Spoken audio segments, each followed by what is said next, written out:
In times of great heartbreak, there is one source of comfort to which we routinely turn. Harry Potter. I'm Nora Renick-Rinehart. I'm 25, I'm recently single, and I'm a Harry Potter fan. I'm Nora Renick-Rinehart, a fibers artist and enthusiast. My current endeavors include producing a line of hand silkscreen handbags and knitting as many socks as the Chicago winter calls for. I'm Lucy Knisley. I'm 25, I'm recently single, and I'm a Harry Potter fan. I'm Lucy Knisley. I'm a comic artist and writer, and I live in Chicago where I work and teach and make art. My first book, French Milk, was released by Simon & Schuster Publishing in 2008. I'm working on my second published graphic novel now, about food. We share an art studio, an apartment, and we'd both probably be sorted as Ravenclaws.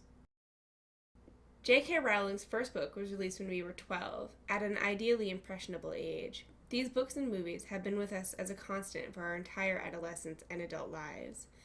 As the empire of Harry Potter fandom exploded around us, we were a part of it. Naturally, we found comfort in this fantasy world during difficult times in our lives. Since graduating high school, I've had 10 addresses in 2 countries and 4 major U.S. cities. I guess you could say that I'm kind of nomadic. Every time I move to a new city, I have to start building a friendship base from the ground up. But I always know that there will be Harry Potter fans out there to nerd it up with. Harry Potter fans are a community of people that support each other. They listen to you brainstorm what you think you'd see in the mirror of Erised, and lend you their shoulder when you become a human hosepipe. And it always seems to be my Harry Potter pals that stick with me when I move on, emailing me photos from the newest movie set, or likening my exes to Snape, or Lucius Malfoy, or Voldemort. Without Harry Potter, I may not have met some of my closest friends.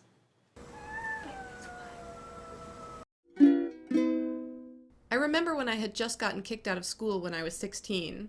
I considered the circumstances to be slightly unfair, as can be expected of a 16-year-old, and this was already my 3rd high school, so things were pretty awful. My mom's then boyfriend was very sick, and took up much of her energy, so I didn't have a lot of stability at home. I remember this was right around when Goblet of Fire was published. I spent that lost semester in my mom's basement reading Goblet of Fire in between studying for my special delinquent final exams. I remember taking a lot of comfort from Harry's isolation in the book. Being bullied or mistreated in school kind of pales in comparison to life-threatening dark wizards. Because we are adults now, and professional artists, we can clearly devote all of our educational force to regularly discussing this series of children's books and its permutations in modern culture. One of these tendrils of influence is the wizarding world of Harry Potter, a Harry Potter-themed park in Orlando, Florida. What does it mean that these books, a fantasy story about British children, has spawned an American interpretation in the form of a consumer playground? How does the building of this park reflect American fandom? And who was it built for? More importantly, would they have pumpkin juice? Because we really want to try that stuff. This summer, we both had our hearts broken almost simultaneously.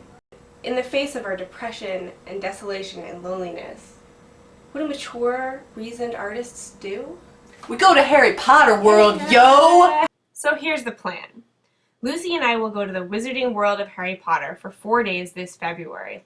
I plan to make a comic around 25 pages in length about the experience. Field notes from the heart of Harry Potter world.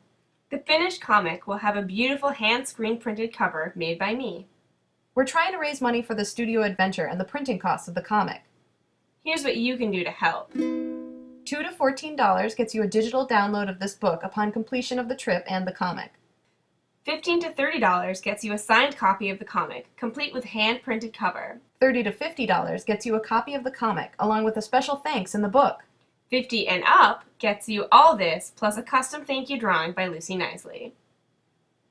Please also check out our studio store for handmade prints, posters, and t-shirts that we're selling to fund our future collaborative studio endeavors. We hope you'll consider aiding this adventure and subsequent art. Thank you for watching, and may your hippogriff fly as high as the towers of Hogwarts.